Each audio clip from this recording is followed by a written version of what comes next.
Pag-uusapan natin ang AI-powered helmet kasama si Mobile Journal Ivan Tarinque.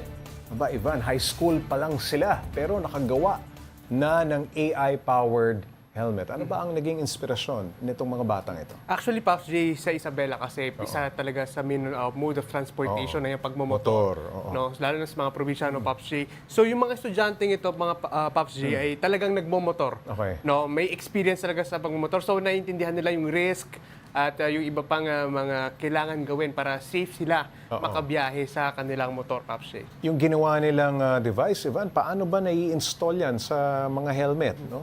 Pinakita ba sa'yo? Actually, Pops J, madali lang siya i-install. No? Oo. Para lang siyang yung karaniwan na Bluetooth device na sinasaksak natin sa helmet. Parang yung comms na Parang yung tinatawag. comms. Yun lang, Pops J. Tama ka na, Pops J. No? Oo. Yung comms Oo. mismo na yun. No? Ganun lang din Sa siya ilalim ng sinasalpak. lining ng helmet, ano? Tama, Ini-install. tama ka dyan, Pops J. No? So, ini-install lang yun doon. Okay. At ibang sensor points. No? Dahil yun nga, doon nga mamimeasure yung fatigue Oo. nung isang rider. At yung, yun nga, naaamoy kasi. Ito nga, may kasama itong breathalyzer. So, doon na check or nalalaman kung yung alcohol levels ba nung rider ay yun, alcohol levels ng rider ay mataas or hindi na. Madidetect, no? Hindi ka pwede magmaneho, Hindi hindi ka ka pwede pwede. mag-ride. Okay, nadidetect na nakainom yung rider. Okay, Ivan, hindi ba yan nakakaabala sa pagmamaneho? No? O yung parang comms din, halos hindi mo mapansin. Tama ka dyan, Pops Gino. Hindi talaga, actually tinanong ko sila, Oo. Sir, baka naman, yun nga, no, kakaiba nga invention nyo, pero baka naman hindi siya komportable sa mga riders, lalo na yung mga naglo-long ride. No, sabi naman, hindi naman sir, hindi naman daw actually napapansin. No? Pero kasi Pops J, meron siya lang sinusuot dito. Oo. So, yun yung, andito is yung transmitter saka receiver. No? So, yun, Yung magsusot ng helmet, kinakailangan isuot yung device na yan. so far ngayon, Pops J, yan yung kanilang prototype ngayon, no? Kasi nasa prototype period pa lang. Pero in the near future, In the future, naka-install yan sa motor. naka-install yan sa helmet, Pops J. Sa helmet. So, and anong connection dun sa helmet?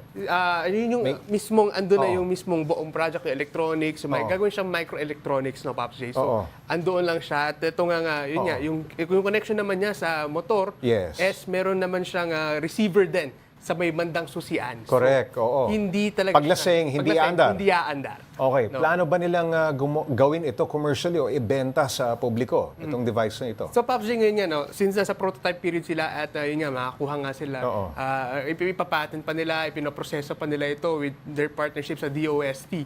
No, Pops J, so in the near future, pag naging successful yung kanilang product, they're trying to launch it, no, pero tinanong namin, ano naman, kahit papaano, no, abot kaya ba ng Yung normal presyo. na rider? Sabi nila, ang target nila is around 500 pesos. No, mura. Pops J. Yun yung kanilang target price para sa produktong ito, Pops J.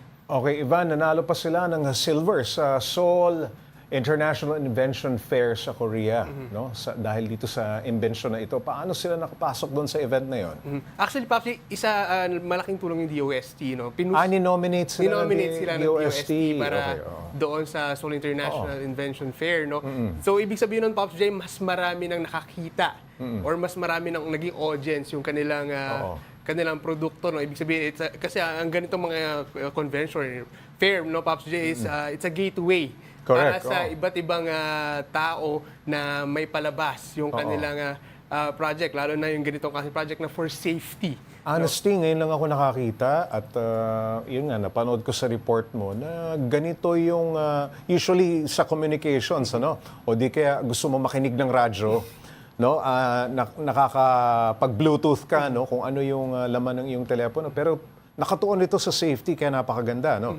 Eh, maganda rin malaman ng mga government agencies natin, namely LTO, MMDA, di ba? And of course, yung iba pang ahensya, no? May nakikipag-usap na ba sa kanila? So sa ngayon, Pops J, kasi since sa prototype prototype stage pa lang itong kailangan muna kasi nilang plansyahin. Okay. No, kailangan nilang plansyahin muna until maging ready na for public or for itong gamitin ng consumers itong kanilang proyekto. Pero as of now, tinutulungan naman daw sila ng DOST sa kanilang proyekto na ito. So in the near future, no, Maipush yan, no? maipush ng mga government agency ito, Pops J.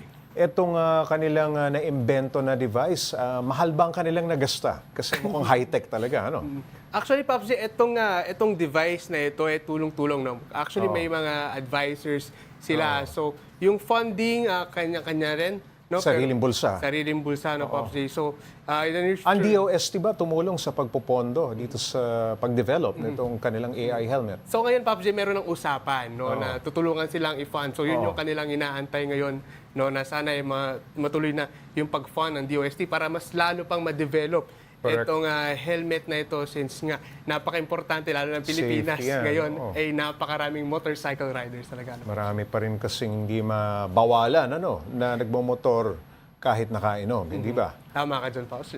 Alright, maraming salamat Mobile Journal Ivan Parinque.